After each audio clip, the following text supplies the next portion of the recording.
대구 경북 행정통합 추진을 위한 최종 합의문이 지난 월요일에 발표됐습니다. 입장차를 좁히지 못해 한때 무산 위기로 내몰렸던 통합 논의가 다시 속도를 내게 됐습니다. 남은 절차와 과제는 무엇인지 안동문화방송 엄지원 기자가 보도합니다. 이상민 행정안전부 장관과 이철우 경북도지사, 홍준표 대구시장 지방시대위원장이 웃으며 손을 맞잡습니다. 사자회동은 지난 6월 이후 4개월 만, 통합청사 위치와 시군 권한 등 이견을 노출하며 홍 시장이 통합 무산을 선언한 지는 2달 만입니다. 지방행정개혁으로서는 이만큼 엄청난 변화가 오는 개혁이 없다고 저는 봅니다. 오늘 무사히 합의를 하게 돼서 다행스럽게 생각합니다. 이후 경상북도의 요청으로 행안부와 지방시대위원회가 물밑 중재에 나서고 결국 이번 합의문 서명회까지 이르면서 대구 경북 행정통합 논의가 공식 재개된 겁니다.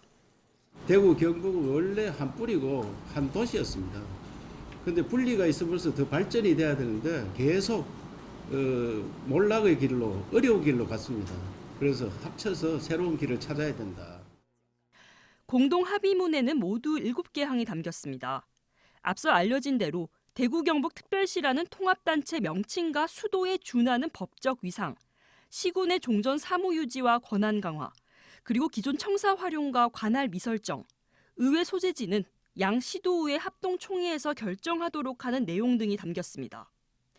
특히 경상북도가 중재안 수용을 앞두고 마지막까지 관철시키려 했던 북부 지역 발전 대책도 추가로 명시됐습니다. 통합 밑그림에 대한 시도 합의가 일단락되면서 후속 절차가 속도를 낼 것으로 보입니다.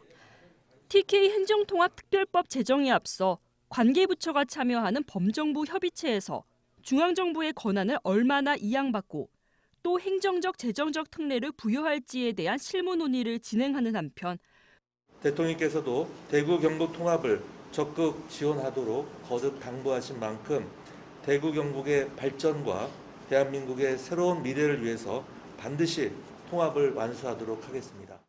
주민 의견 수렴 절차가 시작됩니다.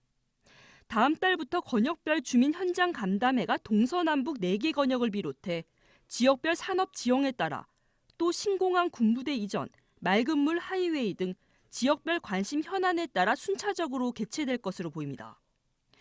또 연말까지 의결을 목표로 한 시도의회 대상 의견 청취도 계속됩니다. 경상북도와 대구시는 2026년 6월 지방선거 직후 7월 대구 경북 특별시 출범을 목표로 연내 정부 검토와 의견 수렴을 마무리 짓고 내년 상반기를 통합특별법의 국회 통과 시한으로 정했다고 밝혔습니다. MBC 뉴스 엄지연입니다. 언제 어디서나 내 손 안의 뉴스. 광주 MBC 뉴스 유튜브 구독으로 함께하세요.